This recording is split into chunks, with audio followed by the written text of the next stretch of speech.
Welcome to a Neon Jazz interview with the very talented Kansas City trumpeter and an ambassador of the current scene in Kansas City, Hermon Mehari. On a recent interview with Neon Jazz, we catch up with a musician that has been very busy since our first interview back in 2012.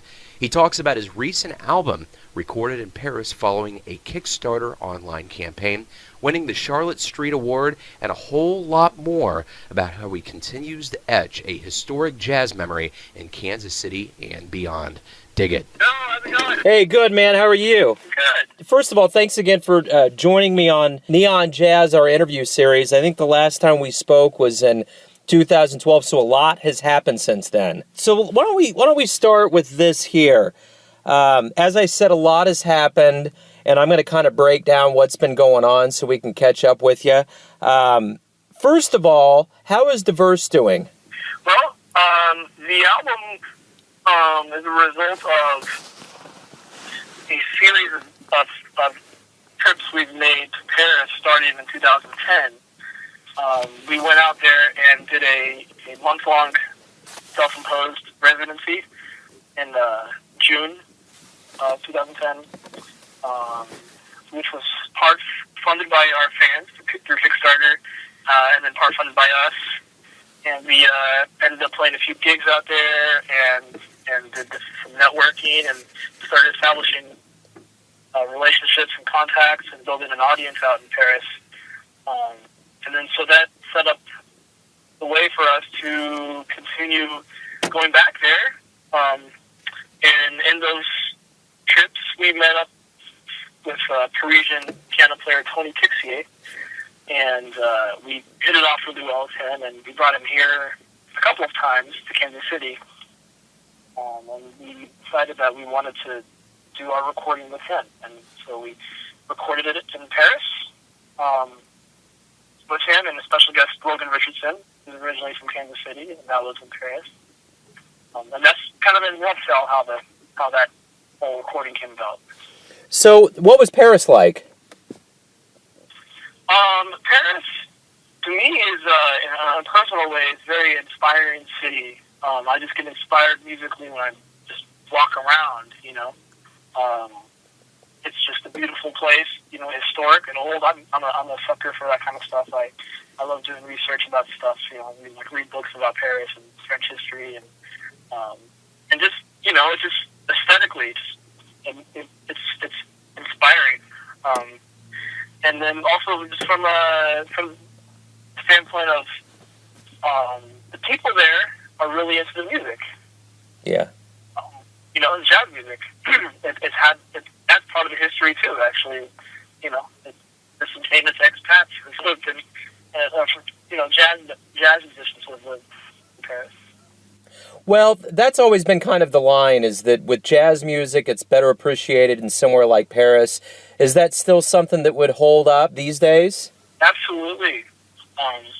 You know, I was kind of the example I would use is just people. I would meet people in there who didn't even know me, you know, and I would say, hey, this is what I do. I'm from Kansas City.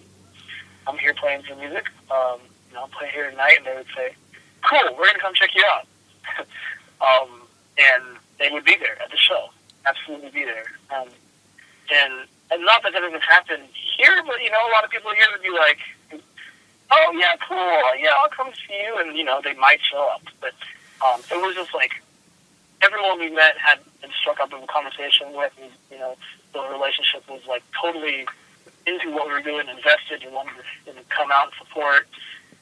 It's an incredible team in that regard. Not only are you working with Diverse, I mean, you're all over the place when you listen to the radio and hear the events calendar. You're at the Majestic, you're playing with John Velge and the Prodigal Sons, making movies, gigging with other people. Kind of give me an overview of what you're doing, or how a typical week of performing and doing what you do, how it all kind of parlays out. I do my Majestic thing. I play weekly, and that's kind of my place to play standards and swing. You know, that's kind of the aesthetic they want there, and it's great for me because that's a big part of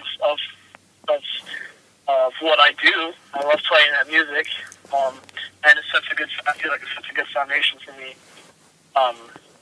And then, yeah, I play in all types of bands, like making movies, rock band with a Latin influence, sometimes we do salsa stuff, and, the Prodigal Sons, John Velgie's straight up rock, and I do hip hop shows, and that's kind of like mixed in on my weekends, mixed in doing that kind of stuff, and obviously other jazz projects too, and I don't see it as a balancing thing. I don't feel like it's kind of like stretching me beyond my comfort zone, because I'm just really into all these musics that I do. So it's I guess it kind of comes naturally in a way, in that sense. Right on. And you've been getting a lot of ink lately about winning the Charlotte Street Generative Performance Art Award. That's a pretty big honor. Talk to me about what the honor means and what you get and just kind of how you feel about it. I'm incredibly honored to receive that. First of all, give props to Charlotte Street for being there to support artists like us. It's just amazing that that's what they do. They support the arts in Kansas City. And so the award is a $10,000 unrestricted cash award that I can use for anything. And they award it to people they feel like are growing in their careers, but also growing and providing something musically, not necessarily musically, something artistic to the Kansas City scene. And so, in that sense, I'm very much honored to receive it. And I'm using the money. I could use it for anything I wanted to, but I'm definitely using it to invest in my career and future projects. One thing I've always thought about since we first talked and I heard about you coming on the Kansas City scene, you hear about people that kind of are in Kansas City in some realm of performing arts, and you think, man, that guy is going to move to New York or they're going to move to another city. But I get the sense as you're kind of maturating in a very jazz-rich culture in Kansas City that this seems like the place that you want to be. Is that true, or are you looking down the road to go to another city? No, it's absolutely true. This is where I want to be, at least for any of the foreseeable future. I really believe in Kansas City as a community and as a place to be for an artist like myself who has aspirations beyond it. I think there's not a lot of people I see making moves in terms of, trying to do things internationally. But the few who are really inspiring me around here. And that's my goal is to be here but also play around the world on a regular basis. One thing that I want to ask you about, since this is the most pressing thing going on right now, your new album. What are you doing to promote it? What are your expectations? Kind of give me a feel of what's going on for this album. All right, so this album, unlike our first, is self-released. Our first one was on Origin Records, so right there's already a machine to do some promotion. This time around, it's all on us. And in that same sense, we will see all the profits of it. So I have begun by starting to try to get some radio play, and trying to get us to chart on Jazz Week. So I just sent out about 90 CDs in the mail to radio stations, and we'll follow up and act as a my own radio promoter in that sense. Beyond that, I'm trying to get some press, written press, starting here locally. And we're getting, people are catching on just because of the actual release show itself.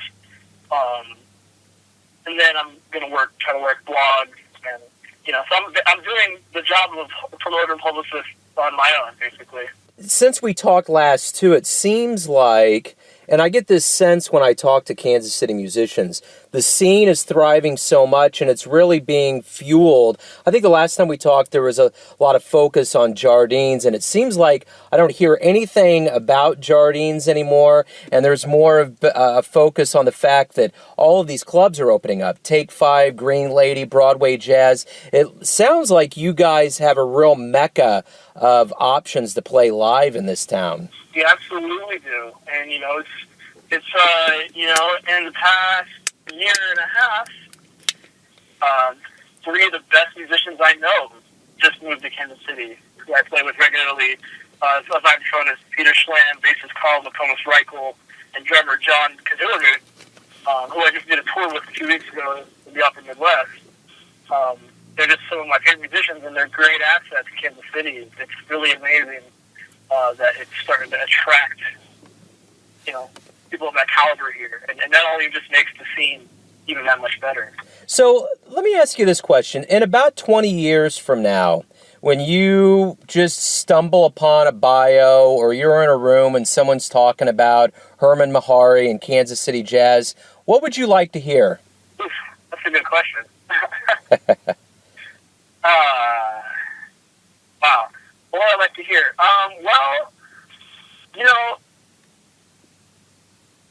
I would like to hear that, I had a hand in helping the scene grow, and having the scene recognized on an international level, So, that's one of the things also that I must add, that when I try to go out, when I do go out, I try to represent Kansas City.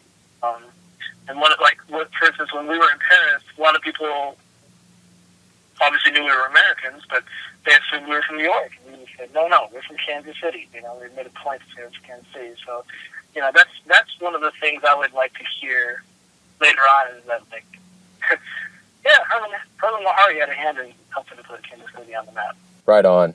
So at this point now, you've had a lot of gigs live under your belt, met a lot of people, jammed on a lot of stages. What's your best jazz story that you have? Oh, come on. Okay, well, this is one that just came up just because we're talking about diverse, but our first record release show at the Blue Room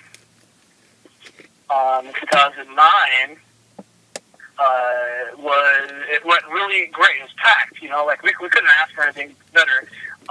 People had to wait in line to get in, which I hardly ever see at the Blue Room.